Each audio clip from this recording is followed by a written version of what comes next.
Hello नमस्कार दोस्तों, स्वागत है आपका अपना चैनल शिक्षा दर्शन पर। प्यारे दोस्तों, आज इस सेशन में हम लोग देखेंगे एएलपी सीबीटी 2 एग्जाम का प्रैक्टिस सेट जो एसके झा सर द्वारा जो लॉन्च किया गया है। इसमें दो सब्जेक्ट रहेगा दोस्तों, basic science and engineering drawing. इसे मैथ प्लस रीजनिंग जो है, मैथ प्लस रीजनिंग नहीं रहेगा दोस्तों।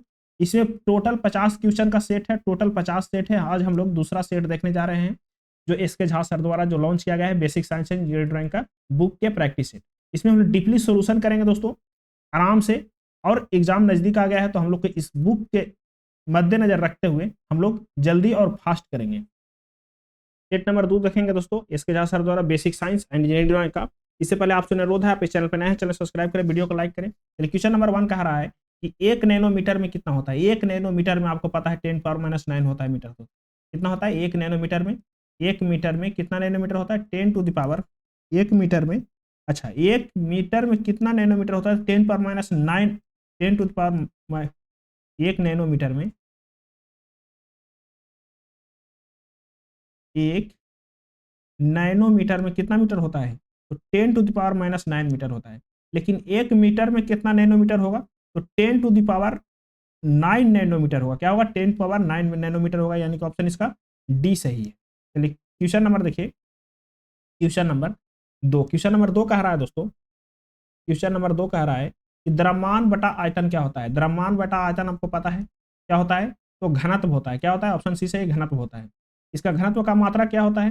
घनत्व का मात्रक आप कहेंगे क्या होता है? द्रव्यमान बटा आयतन यानी कि केजी पर मीटर क्यूब। क्या होता है? केजी पर मीटर क्यूब। अच्छा, दबाव का मात्रक क्या होता है दोस्तों? दबाव का मात्रक होता है न्यूटन पर मीटर स्क्वायर। क्या होता है? न्यूटन पर मीटर स्क्वायर। क्षेत्रफल का मात्रक क्या होता है? क्षेत्रफल का मात्रक होता है मीटर स्क्वायर। बल का मात्रक क्या होता है?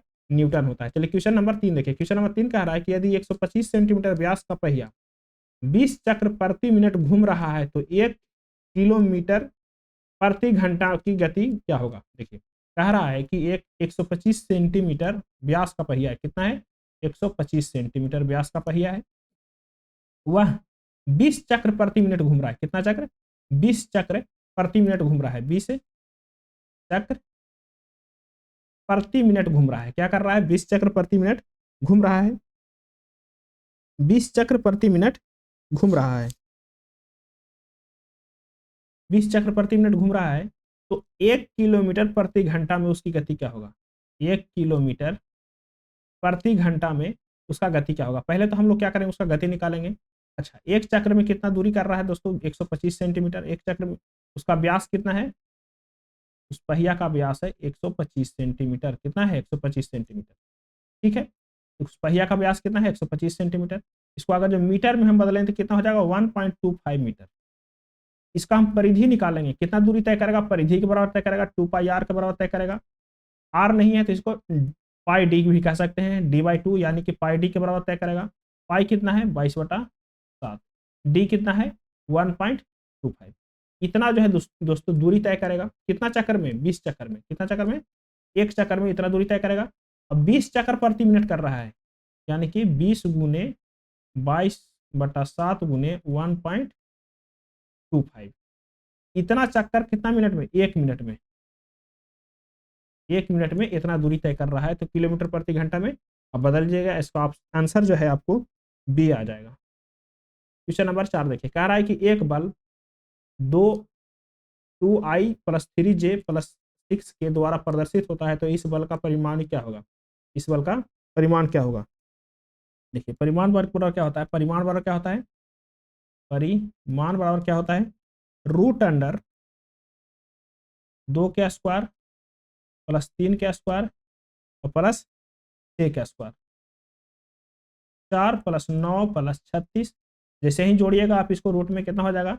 9 4 13, 13 9, 13 और 6 13, 36 कितना हो जाएगा? 49। 49 रूट यानी कि 7। परिमाणी बल कितना होगा? 7 न्यूटन होगा। 7 मात्रक होगा परिमाणी बल। चलिए, क्वेश्चन नंबर देखिए 5। क्वेश्चन नंबर 5 कह रहा है दोस्तों, ओडोमीटर एक उपकरण है जिसका उपयोग मापने के लिए किया जाता है। ओडोमीटर से किसका प्रयोग करते हैं हम लोग? ओडोमीटर से हम लोग दूरी का प्रयोग करते हैं, दूरी मापने के लिए प्रयोग करते हैं। ओडोमीटर से किसका प्रयोग करते हैं? ओडोमीटर से हम लोग दूरी का मेजर करते हैं। अच्छा, गति को किसको? स्पीडोमीटर से गति का मेजर करते हैं। किसके? स्पीडोमीटर से गति का मेजर करते हैं। क्वेश्चन नंबर देखिए, क्वेश्चन नंबर 6 कह रहा है कि चित्रानुसार पुली सूत्रानुसार ये देखिए पुली है, व्यास कितना है दोस्तों, व्यास है 300 mm, एन कितना है 750 आरपीएम, तथा पट्टे पर लगाया गया बल कितना है 700 न्यूटन है। तो संचित शक्ति क्या होगा, पी का मान पूछ रहा है कि संचित शक्ति क्या होगा। देखिए इसमें क्या क्या दिया हुआ है उसको हम लोग पहले संगठित करते हैं। देखिए डी कितना दिया हुआ है 300 mm, डी कितना दिया हुआ है 300 mm, एन कितना दिया हुआ है, एन दिया हुआ है दोस्तों 750 आरपीएम, ठीक है। एफ कितना दिया हुआ है, एफ दिया हुआ है 700 न्यूटन। अच्छा पी बराबर क्या होता है फॉर्मूला दोस्तों, एफ एस यानी कि जो वर्क बाई टाइम होता है ना, F S work by time. अच्छा आपको डी दे रखा है, डी जो है एस कितना दूरी तय करेगा, एस दूरी तय करेगा, पाई डी एन कितना करेगा, पाई डी एन दूरी तय करेगा। तो यहाँ पे हो जाएगा एफ इंटू एस के बराबर क्या हो जाएगा पाई डी एन बटा टी। आपको एफ का मान पता है, एफ का मान पता है कितना 700 न्यूटन, डी का मान पाई का मान ही पता है आपको कितना 22/7, पाई का मान 22/7। अच्छा डी का मान आपको पता है, क्या पूछ रहा है इसे, पी पूछ रहा है, पी पूछ रहा है तो कितना,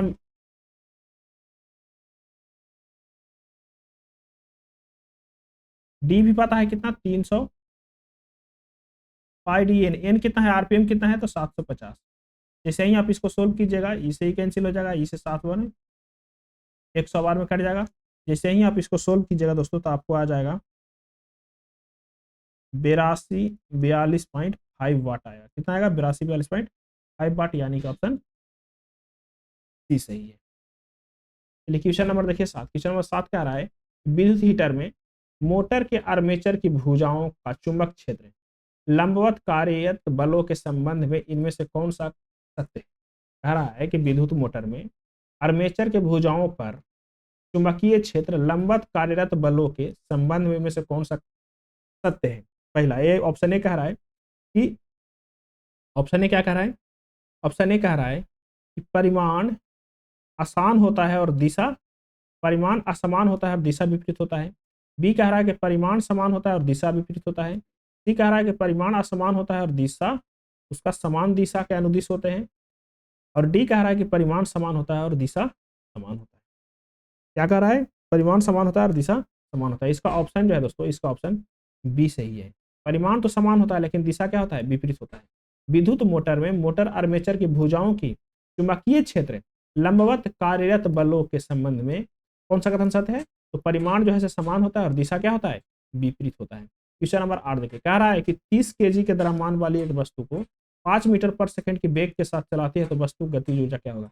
पहले तो आप काइनेटिक एनर्जी का फॉर्मूला आपको याद होना चाहिए क्या होता है दोस्तों, इसका 1/2 mv²। क्या होता है 1/2 mv², 1/2 एम कितना दे रखा है 30 दे रखा है, भी कितना दे रखा है 5, यानी कि इसका स्क्वायर। क्या बार में कट गया 15 बार में, 15 गुने 25 कीजिए, 15 गुने 25, ठीक है।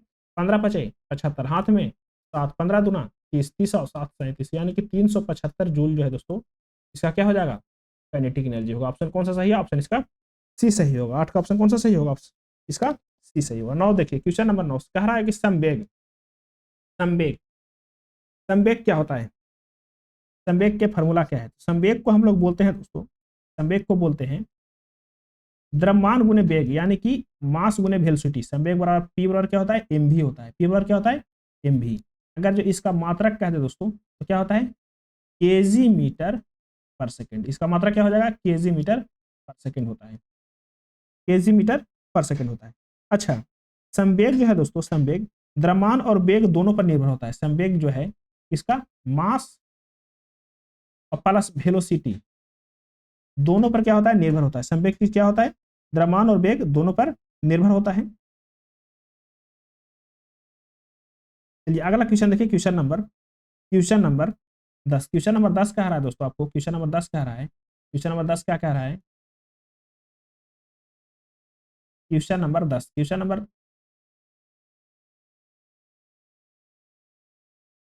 क्वेश्चन नंबर 10 कहता है कि निम्नलिखित में से कौन सा तृतीय उत्तोलक का उत्तोलक नहीं है। देखिए दोस्तों, पहला हम लोग प्रथम उत्तोलक, प्रथम, द्वितीय और तृतीय तीनों देखेंगे।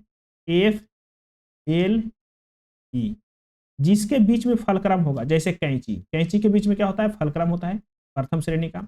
एल है जैसे लोड, लोड किसके बीच में होता है, जैसे सरौता, जिसमें नींबू नींबू निचोड़ते हैं वो क्या है, सरौता, उसमें क्या होता है, बीच में लोड होता है, द्वितीय उत्तोलक। अब आता है लो की क्या है, इफर्ट, इफर्ट जैसे चिमटा, चिमटा क्या है, एक प्रकार का तृतीय उत्तोलक है, चिमटा क्या है, तृतीय उत्तोलक है। अब देखिए आप समझना है, कह रहा है कि तृतीय उत्तोलक नहीं है चिमटा, चिमटा क्या है, तृतीय उत्तोलक है। अभी देखें हॉकी, हॉकी को कहाँ लोड लगाते हैं दोस्तों, हॉकी। फिर क्या है, स्टेपलर, स्टेपलर को ही बीच में लोड लगाते हैं, ये भी क्या है, तृतीय उत्तोलक है। एक पहिया का ठेला, एक पहिया का ठेला जो है दोस्तों, उसका लोड कहाँ पे रहता है, एक पहिया का ठेला, एक पहिया का ठेला देखे होंगे, आगे पहिया लगा हुआ है, तो यहाँ पे क्या रहेगा, लोड रहेगा, यहाँ पे क्या रहेगा, लोड रहेगा। तो यहाँ से क्या करना है, उसको पकड़ के उठाना है। तो एक पहिया का ठेला जो है, एक पहिया का ठेला, ये किस में आएगा, यहाँ पे क्या हो गया, लोड हो गया, लोड कहाँ पे आ गया, बीच में आ गया, लोड कहाँ पे आ गया, बीच में आएगा, यानी कि द्वितीय उत्तोलक हो जाएगा, क्या हो जाएगा, द्वितीय उत्तोलक होगा। ये ऑप्शन कौन सा सही ऑप्शन, इसका डी सही है, तृतीय उत्तोलक की श्रेणी में नहीं आएगा। हॉकी भी आएगा तृतीय श्रेणी का उत्तोलक, मानव का हाथ भी आएगा दोस्तों तृतीय श्रेणी में। क्वेश्चन नंबर 11 देखिए, कह रहा है कि यदि भार व आयास डब्ल्यू व पी हो तो यांत्रिक लाभ क्या होगा। देखिए भार व आयास जो है डब्ल्यू आई पी हो तो यांत्रिक लाभ क्या होगा। तो आपको यांत्रिक लाभ बराबर हम पिछले वीडियो में देखे थे दोस्तों, यांत्रिक लाभ बराबर फॉर्मूला क्या होता है, जल्दी बोलिए। यांत्रिक लाभ बराबर फॉर्मूला होता है, यांत्रिक लाभ बराबर क्या होता है, फॉर्मूला होता है दोस्तों भार बटा आयास। क्या होता है, यांत्रिक लाभ बराबर भार बटा आयास होता है यांत्रिक लाभ बराबर। भार कितना है, कह रहा है कि डब्ल्यू अगर जो भार है और आयास पी है तो क्या हो जाएगा, डब्ल्यू आई पी यांत्रिक लाभ हो जाएगा, यानी कि ऑप्शन सी सही है। क्या हो जाएगा, ऑप्शन 11 का ऑप्शन सी सही है। ठीक है, चलिए क्वेश्चन नंबर देखिए 12, कह रहा है निम्नलिखित में से कौन सा श्रेणी प्रथम लीवर का उदाहरण है।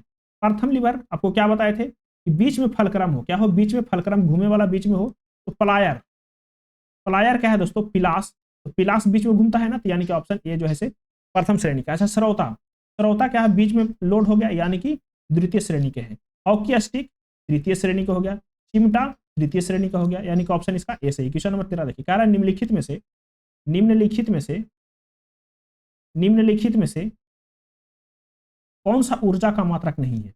ऊर्जा का मात्रक कहने का मतलब है दोस्तों, ऊर्जा का मात्रक यानी कि वर्क का मात्रक। वर्क क्या होता है, एफ एस, यानी कि इसको हम न्यूटन सेकेंड ही, न्यूटन मीटर ही बोल सकते हैं। क्या बोल सकते हैं, न्यूटन मीटर। जूल, ये सब क्या है, ऊर्जा का मात्रक है। देखिए अरे जूल, जूल क्या है दोस्तों, ऊर्जा का मात्रक है। न्यूटन मीटर ऊर्जा का मात्रक है। किलोवाट, किलोवाट जो है दोस्तों किसका मात्रक है, ये कंफ्यूज करता है किलोवाट और किलोवाट घंटा। किलोवाट, किलोवाट घंटा, किलोवाट और किलोवाट घंटा जो है कंफ्यूज करता है कि ऊर्जा का मात्रक है, शक्ति का मात्रक है। तो किलोवाट जो है दोस्तों, तो क्या है, शक्ति का मात्रक, क्या है, शक्ति का मात्रक है किलोवाट। क्या है, किलोवाट, किलोवाट जो है शक्ति का मात्रक है। 1 किलोवाट में 1000 वाट होता है, कितना वाट होता है, 1000 वाट होता है। और किलोवाट में अगर जो घंटा से किलोवाट आवर कर देंगे दोस्तों, हम यहाँ पे किलोवाट आवर कर देंगे तो किसका हो जाएगा, ऊर्जा का मात्रक हो जाएगा। क्या हो जाएगा, ऊर्जा का मात्रक होगा। तो किलोवाट जो है शक्ति का मात्रक है। ऑप्शन इसका सी सही है, ऑप्शन इसका सी सही है क्वेश्चन के लिए कि ऊर्जा का मात्रक कौन नहीं है, तो किलोवाट जो है ऊर्जा का मात्रक नहीं है। चलिए अगला क्वेश्चन देखिए, क्वेश्चन नंबर 14, कह रहा है तापमान बढ़ाने पर सभी शुद्ध धातुओं के प्रतिरोध पर क्या प्रभाव पड़ेगा। अगर जो किसी भी धातु, किसी कोई भी शुद्ध धातु है, उसको क्या करते हैं, तापमान को बढ़ाते हैं, क्या करते हैं, उसका टेम्परेचर को हम बढ़ाते हैं दोस्तों, उसमें उसका प्रतिरोध क्या होगा। देखिए अगर जो क्या है वो अर्धचालक है, सेमीकंडक्टर है, तो उसमें प्रतिरोध कमेगा। अगर जो शुद्ध धातु है और तापमान आप बढ़ाइएगा, अगर जो शुद्ध धातु है और टेम्परेचर को आप क्या कीजिएगा, इंक्रीज कीजिएगा, तो उसमें जो प्रतिरोध है दोस्तों, उसका जो प्रतिरोध है वो हमेशा बढ़ेगा। क्या होगा, हमेशा बढ़ेगा। और यही सेमीकंडक्टर रहेगा। तो अगर जो टेम्परेचर आप बढ़ाइएगा तो उसका प्रतिरोध क्या होगा, घटेगा। टेम्परेचर बढ़ेगा तो प्रतिरोध घटेगा। चलिए अगला क्वेश्चन देखिए, क्वेश्चन नंबर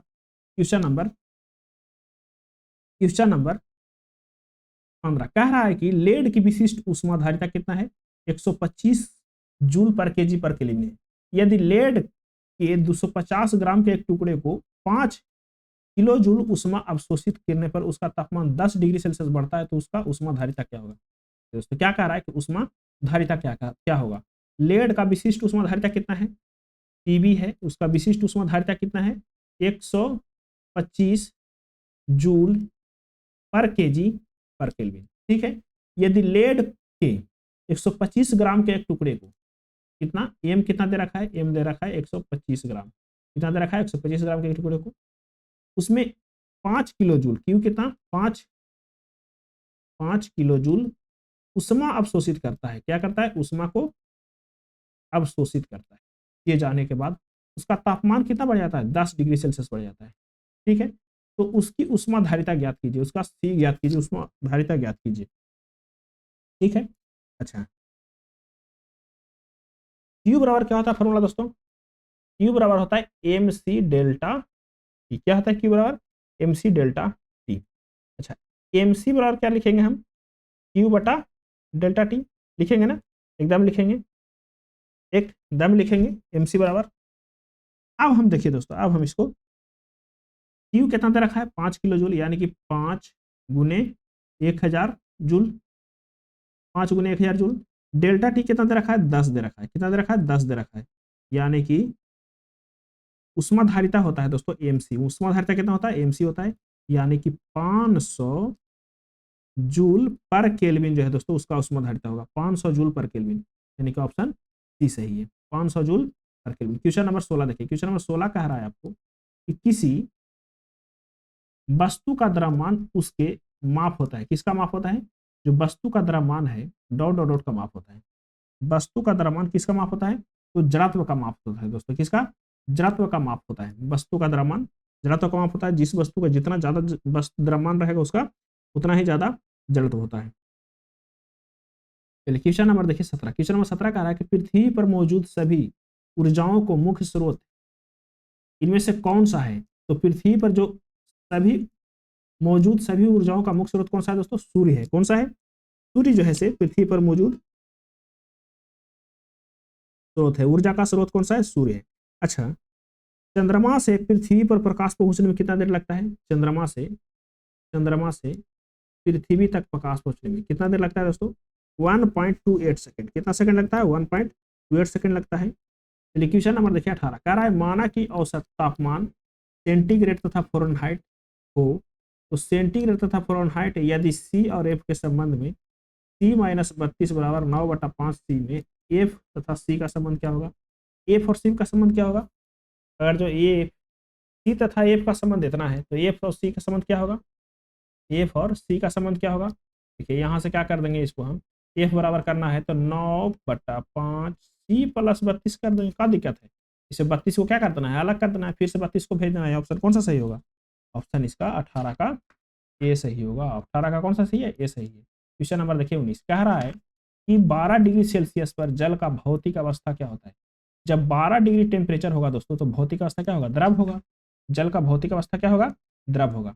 अच्छा 0 डिग्री सेल्सियस पर कह देगा तो क्या हो जाएगा, 0 डिग्री सेल्सियस से कम रहेगा तो ठोस हो जाएगा, क्या हो जाएगा, ठोस हो जाएगा। अगर जो 100 डिग्री सेल्सियस से प्लस कह देगा तो क्या हो जाएगा दोस्तों, वो गैस होने लगेगा, क्या हो जाएगा, गैस हो जाएगा। 100 डिग्री सेल्सियस से प्लस कह देगा तो गैस हो जाएगा। अगला क्वेश्चन देखिए, क्वेश्चन नंबर 20, क्वेश्चन नंबर 20 कह रहा है कि निम्नलिखित में से कौन सा ऊर्ध्वाधर ऊर्ध्वपातन कर सकता है, कौन सा ऐसा है जो ऊर्ध्वपातन कर सकता है, तो अमोनियम क्लोराइड, अमोनियम क्लोराइड जो है दोस्तों ऊर्ध्वपातन कर सकता है, NH4Cl। चलिए अगला क्वेश्चन देखिए, क्वेश्चन नंबर 21 कह रहा है 27 डिग्री सेल्सियस पर एक गैस का दाब पारे का पारे का 75 सेंटीमीटर है, तो किस तापमान पर, किस तापक्रम पर दाब दोगुना होगा और आयतन को स्थिर रखा जाएगा। कह रहा है कि 27 डिग्री सेल्सियस पर एक गैस का दाब पारे का 750 पारे का 25 सेंटीमीटर है, किस तापक्रम पर दाब दोगुना होगा और आयतन स्थिर रखा जाएगा। कौन सा ताप है जिस पर दाब दोगुना होगा और आयतन स्थिर रखा जाएगा। देखिए T1 कितना दे रखा है, T1 दे रखा है 27 डिग्री सेल्सियस। ठीक है, तो 27 डिग्री सेल्सियस इसको केल्विन में बदलेंगे तो क्या होगा, 273 जोड़ेंगे, 273 प्लस 27 यानी कि 300 केल्विन। ठीक है, हमको T2 पता नहीं है, T2 पता नहीं, T2 निकालना है। अच्छा P से क्या कर देना है, 2P कर देना है, P से क्या कर देना है, 2P कर देना है। T1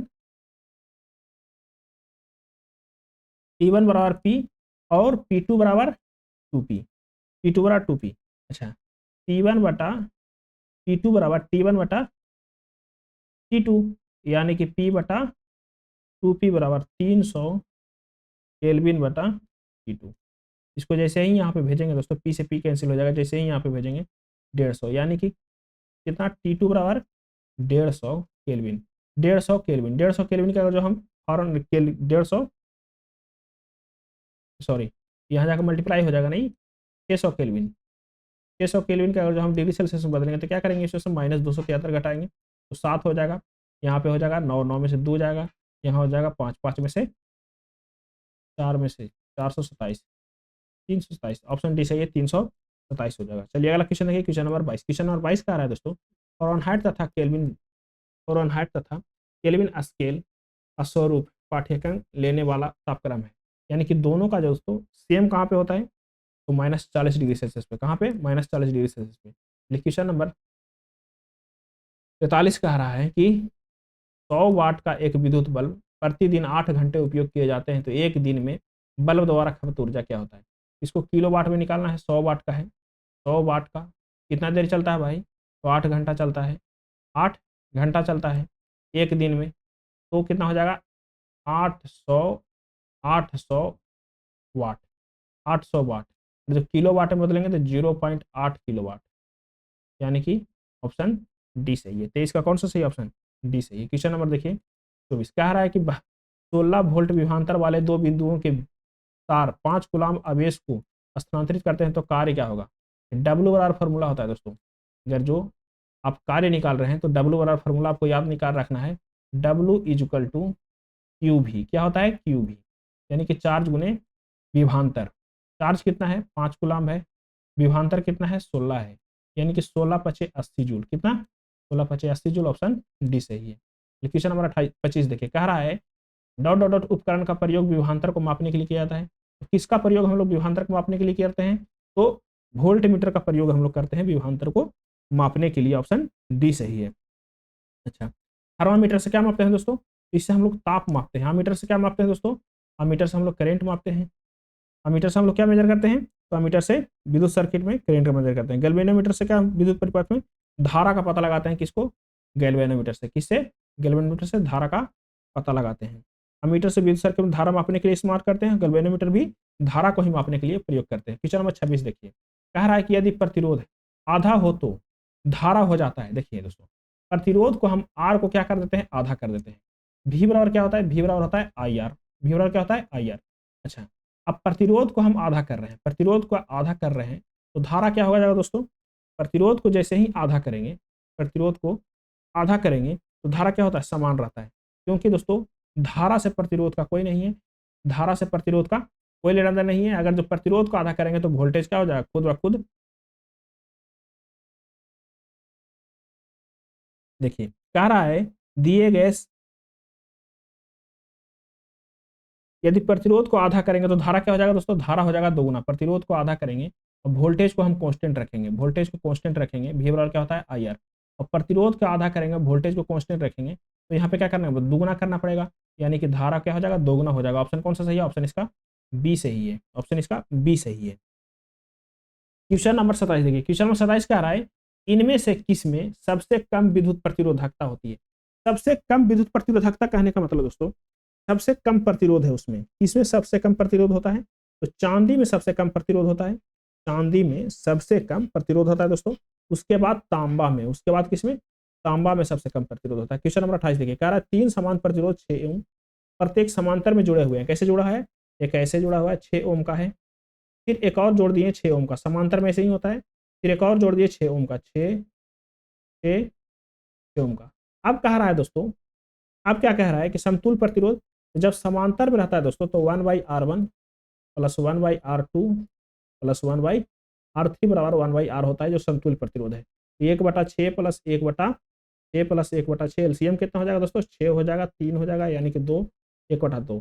तो आर इक्विवेलेंट करेंगे तो 2, यानी कि 2 ओम का प्रतिरोध रहेगा। समतुल्य प्रतिरोध कितना हो जाएगा, 2 ओम हो जाएगा। क्वेश्चन नंबर 29 देखिए, कह रहा है कि एक विद्युत रोधी का प्रतिरोध प्रदान करता है, एक विद्युत रोधी डॉट डॉट डॉट प्रतिरोध प्रदान करता है, एक विद्युत रोधी जो है से डॉट डॉट डॉट प्रतिरोध प्रदान करता है। कितना प्रतिरोध प्रदान करता है, उच्च प्रतिरोध प्रदान करता है। विद्युत रोधी रहेगा तो क्या करेगा, उच्च प्रतिरोध प्रदान करेगा, तो ऑप्शन डी सही है। क्वेश्चन नंबर देखिए, इस कह रहा है कि चार एक जैसी प्रतिरोध है, चार एक जैसी प्रतिरोध, प्रत्येक प्रतिरोध आर है, एक दूसरे के साथ समांतर क्रम में जुड़े हुए हैं, तो संयोजन क्या हुआ? देखिए 1/r 1/r 1/r 1/r समांतर क्रम में जुड़ा हुआ है, तो आर हो जाएगा एलसीएम यानी कि 4/r, इसको ऊपर करेंगे तो r/4 हो जाएगा दोस्तों। समतुल प्रतिरोध क्या हो जाएगा? r/4, ऑप्शन डी सही है। क्वेश्चन नंबर देखिए, क्वेश्चन नंबर 31, क्वेश्चन नंबर 31 कह रहा है आपको, क्वेश्चन नंबर 31 कह रहा है आपको कि दो वस्तुओं के ताप में 45 डिग्री का अंतर है, सेल्सियस में यह अंतर कितना होगा? दो वस्तुओं के ताप में 45 डिग्री का अंतर है, दो वस्तुओं के ताप में 45 डिग्री का अंतर है, तो सेल्सियस में क्या होगा? तो अंतर जो रहता है दोस्तों, सेल्सियस, दो वस्तुओं के ताप में 45 डिग्री का अंतर है, कितना है? 45 डिग्री का अंतर है, तो सेल्सियस में क्या होगा? 7.2 का आंसर सी दे रहा है, 7.2। चलिए क्वेश्चन नंबर देखिए 32, क्वेश्चन नंबर 32 कह रहा है कि निम्नलिखित में से कौन सा स्टोरेज साधन चारों तरफ घूम जाता है? निम्नलिखित में से कौन स्टोरेज साधन चारों तरफ घूम जाता है? Floppy disk, main memory, register, core memory. कौन सा ऐसा साधन है जो चारों तरफ घूम जाता है? कौन सा ऐसा साधन है जो चारों तरफ घूम जाता है? का ऑप्शन ए है दोस्तों, फ्लॉपी डिस्क। फ्लॉपी डिस्क जो है चारों तरफ घूम जाता है डिस्क। चलिए क्वेश्चन नंबर देखिए 33, क्वेश्चन नंबर 33 कह रहा है कि निम्नलिखित में से इसमें सीपीयू प्रोग्राम को निष्पादित कर सकता है? निम्नलिखित में से किसमें सीपीयू प्रोग्राम को निष्पादित कर सकता है? असेंबली भाषा, शोषण आधारित संख्या संकेतित भाषा, या द्विधारी। चलिए 33 का ऑप्शन डी है द्विधारी में दोस्तों। 01 निम्नांकित में से किसमें सीपीयू प्रोग्रामिंग में निष्पादित कर सकता है? तो द्विधारी में यानी कि 01। क्वेश्चन नंबर देखिए 34 कह रहा है निम्नलिखित में से कौन सा विद्युत से लगने वाली आग का कारण नहीं है? विद्युत से लगने वाली आग का कारण नहीं है, कौन है दोस्तों? कौन नहीं है? ढीले कनेक्शन हो सकता है, इलेक्ट्रिक शॉर्ट सर्किट हो सकता है, खुले दरवाजे, तारों पर अति भार व लोडिंग, यानी कि ऑप्शन सी जो है दोस्तों, ई बिजली में आग लगाने के खुले दरवाजा रहेगा तो कोई दिक्कत नहीं है, ऑप्शन सी जो है इसके लिए सही हो। क्वेश्चन नंबर 35 देखिए, कह रहा है विद्युत उपकरण की अग्नि को किस श्रेणी में रखा जाता है? देखिए पहला तो क्लास ए होता है, क्या होता है? Class A, class B, class C, class D और क्लास के भी होता है दोस्तों, ठीक है? क्लास के भी होता है। तो विद्युत से लगने वाली किस श्रेणी में शामिल किया जाता है? इलेक्ट्रिक से लगे आग में शामिल किया जाता है। ऑप्शन इसका 35 के जो है दोस्तों डी होगा, ठीक है? अच्छा, क्लास ए में क्या होता है? तो क्लास ए में ठोस वस्तु होगा, जो लकड़ी है, लकड़ी, कागज, ये सब क्लास ए में हो गया। क्लास बी में कौन सा होगा? पेट्रोल होगा। कौन होगा? पेट्रोल डीजल, लिक्विड जो फायर वाला होगा पेट्रोल डीजल होगा। फिर क्लास सी में क्या होगा? गैस होगा। क्लास डी में होगा दोस्तों इलेक्ट्रिक फायर। क्लास डी में क्या होगा? Electric fire. क्लास के में होगा दोस्तों किचन फायर, जिसमें मस्टर्ड ऑयल से आग लगता है। चलिए क्वेश्चन नंबर देखिए, निम्न में से कौन सा पैमाना छोटी वस्तु से बड़ा करने का प्रयोग करते हैं? कौन सा पैमाना जो है छोटी वस्तु से बड़ा पैमाना करते हैं? अच्छा, पूर्ण आकार में तो बराबर ही रहेगा, लघु आकार में छोटा हो जाएगा, विस्तार पैमाना करते हैं दोस्तों, ऑप्शन इसका सी सही है। विस्तार ड्राइंग का क्वेश्चन है, विस्तार पैमाना में। क्वेश्चन नंबर देखिए, क्वेश्चन नंबर 37 कह रहा है कि प्रोटेक्टर का प्रयोग किसको मापने के लिए कहते हैं? देखिए प्रोटेक्टर जो है दोस्तों कंपास, उससे हम लोग किसको मेजर करते हैं? प्रोटेक्टर का प्रयोग करते हैं हम लोग किसको मेजर करने के लिए? तो डिग्री में कोण मापने के लिए करते हैं दोस्तों। किसके मापने के लिए? डिग्री में कोण। प्रोटेक्टर जो रहेगा आग चांद, उससे हम लोग क्या मापते हैं? देखिए यहाँ से 0 रहता है, 1 2 3 4 ऐसे कोण दिया हुआ रहता है, तो डिग्री में कोण मापने के लिए करते हैं, यानी कि ऑप्शन सी सही है। क्वेश्चन नंबर 38 देखिए, कह रहा है कि ए और बी बिंदुओं के मध्य संलग्न चित्र प्रतिरोध क्या होगा? देखिए ए और बी, पहले तो ये समांतर में है दोस्तों, पहले इसको सोल्व करेंगे। जैसे ही इसको सोल्व करेंगे तो 1 समांतर में, तो 1/8 हो जाएगा, 1/16 हो जाएगा, 1/16, यानी कि एलसीएम लेंगे तो 16 हो जाएगा, 2 + 1 यानी कि 4/16, यानी कि 4 ओम हो जाएगा इसका, यहाँ पे 4 ओम। इस श्रेणी में हो जाएगा तो 24 हो जाएगा, टोटल क्या हो जाएगा? 24 हो जाएगा। अच्छा, ये भी समांतर में है तो 1/9 + 1/18, 1/18, 1+2 यानी कि 3 हो जाएगा, ये 6 ओम हो जाएगा। कितना हो जाएगा? ये 6 ओम हो जाएगा, 6 दूना ये 12 हो जाएगा। ये क्या हो गया? 24 हो गया, ये हो गया 12, तो 1/24 + 1/12 समांतर में हो गया। ये दोनों क्या हो गया? समांतर में हो गया। 6 6 12 समांतर में हो गया, तो कितना हो जाएगा? 24 हो जाएगा एलसीएम, ये हो जाएगा 1, ये हो जाएगा 2, यानी कि 3 यानी कि 8 ओम जो है इसका प्रतिरोध होगा। ऑप्शन कौन सा सही होगा? ऑप्शन इसका दोस्तों बी सही होगा। क्वेश्चन नंबर देखिए 39, क्वेश्चन नंबर 39 कह रहा है आपको, क्वेश्चन नंबर 39 कह रहा है आपको, क्या कह रहा है क्वेश्चन नंबर 39? देखिए कह रहा है कि चित्र में दिए गए त्रिभुज का नाम बताइए। देखिए त्रिभुज कौन सा है? 60 डिग्री, 80 डिग्री, 40 डिग्री। ये कौन सा त्रिभुज है? तीनों कोण विषम है, तो विषम बाहु त्रिभुज है। ऑप्शन कौन सा सही है? ऑप्शन कौन सा सही है दोस्तों? ऑप्शन इसका 39 के डी है, विषम बाहु त्रिभुज है। अगर जो दो कोण समान होता तो समबाहु त्रिभुज हो जाता, तीनों कोण समान होता तो दो कोण समान होता समद्विबाहु होता। क्या होता? समद्विबाहु। तीनों समान होता तो समबाहु। एक 90 डिग्री होता तो कितना हो जाता? समकोण त्रिभुज हो जाता। क्वेश्चन नंबर देखिए 40 कह रहा है कि ISI के निर्देशानुसार रेखा का माप बीमा के लिखी जाती है। किसमें लिखी जाती है? ISI निर्देश रेखा माप बीमा में जो लिखी जाती है रेखा के, कहाँ लिखी जाती है? ऊपर लिखी जाती है, नीचे लिखी जाती है, दाईं तरफ। तो ऊपर लिखते हैं दोस्तों। कहाँ लिखते हैं हम लोग? कहाँ लिखते हैं? बाईं तरफ लिखते हैं। कहाँ पे लिखते हैं? बाईं तरफ। ऐसे डायमेंशन बनाए, डायमेंशन के कहाँ लिखेंगे? बाईं तरफ इसका लिखेंगे। रेखा के माप कहाँ लिखेंगे? बाईं तरफ लिखी जाती है। रेखा के माप बीमा बाईं तरफ लिखी जाती है। क्वेश्चन नंबर देखिए, क्वेश्चन नंबर 41 कह रहा है कि कौन सी रेखा जो समान दूरी पर आगे बढ़कर एक दूसरे को कभी प्रतिच्छेदित नहीं करती, तो कभी भी प्रतिच्छेदित नहीं करेगा। समांतर रेखा का जो निकलेगा दोस्तों, तो कभी भी प्रतिच्छेदित नहीं करेगा। ऑप्शन सी सही है। क्वेश्चन नंबर 42 देखिए, कह रहा है कि एक वस्तु के शीर्ष अवलोकन को चित्रांकित किया जाना चाहिए। एक वस्तु के शीर्ष अवलोकन को चित्रांकित करना चाहिए अग्र अवलोकन के दाएं दाएं या बाएं ओर। एक वस्तु के शीर्ष अवलोकन को चित्रांकित किया जाता है अग्र अवलोकन के नीचे या ऊपर। अग्र अवलोकन के नीचे दाईं ओर। अब कहां पे करते हैं दोस्तों? इसका ऑप्शन जो है 42 के बी है। अग्र अवलोकन के नीचे या ऊपर। कहां पे करते हैं? अग्र अवलोकन के नीचे या ऊपर करते हैं। ऑप्शन इसका बी सही है। चलिए क्वेश्चन नंबर देखिए 43 कह रहा है कि यदि कोई रेखा HP के समांतर है और VP के झुका हुआ है। HP कहने का मतलब दोस्तों हॉरिजॉन्टल और VP कहने का मतलब वर्टिकल। तो HP का समांतर है, HP का तो समांतर है, और VP में क्या हुआ है? झुका हुआ है। HP में समांतर है, HP में क्या है? समांतर है, और VP में क्या हुआ है? झुका हुआ है। तो कौन सा दृश्य XY के समांतर होगा? तो कौन सा दृश्य जो है XY के समांतर होगा? सर्व दृश्य या शीर्ष दृश्य या सम्मुख दृश्य? कौन सा दृश्य जो है XY के समांतर होगा? तो ऑप्शन सी सही है, सम्मुख दृश्य। जो हम लोग साइड व्यू देखेंगे वो क्या रहेगा? XY के सम्मुख दृश्य जो है फ्रंट व्यू रहेगा, क्या रहेगा? XY के समांतर रहेगा। क्वेश्चन नंबर देखिए 44 कह रहा है कि हैचिंग रेखाओं का कोण कितना डिग्री होता है? तो 45 डिग्री पर झुका होता है हैचिंग रेखाओं। अच्छा, मध्याह्न के कारण उत्पन्न त्रुटि होता है, जो हिस्टेरेसिस के कारण उत्पन्न त्रुटि को क्या कहते हैं? तो हिस्टेरेसिस के कारण उत्पन्न त्रुटि को हम लोग कहते हैं, क्या कहते हैं इसको? तो रूपांतरण त्रुटि कहते हैं। क्या कहते हैं उसको? रूपांतरण त्रुटि कहते हैं। क्वेश्चन नंबर देखिए 46 कह रहा है कि किसके मापन द्वारा इलेक्ट्रिक मशीन की दक्षता, किसके मापन द्वारा इलेक्ट्रिक मशीनों की दक्षता की गणना की जानी चाहिए?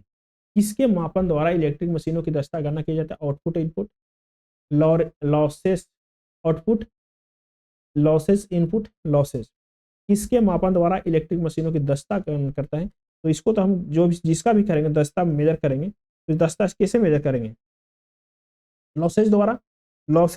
लॉसेस के मापन द्वारा इलेक्ट्रिक मशीनों की दक्षता का गणना करते हैं, लॉसेस द्वारा। अगर जो ऐसे मशीन का दक्षता क्या करते हैं दोस्तों? तो मशीन का दक्षता आउटपुट बटा इनपुट करते हैं। क्या करते हैं? आउटपुट बटा इनपुट करते हैं, मशीन का दक्षता निकालते हैं। लेकिन इलेक्ट्रिक मशीन है तो उसको लॉसेस द्वारा करते हैं। किसके द्वारा? लॉसेस द्वारा उसका दक्षता करते हैं। क्वेश्चन नंबर देखिए, क्वेश्चन नंबर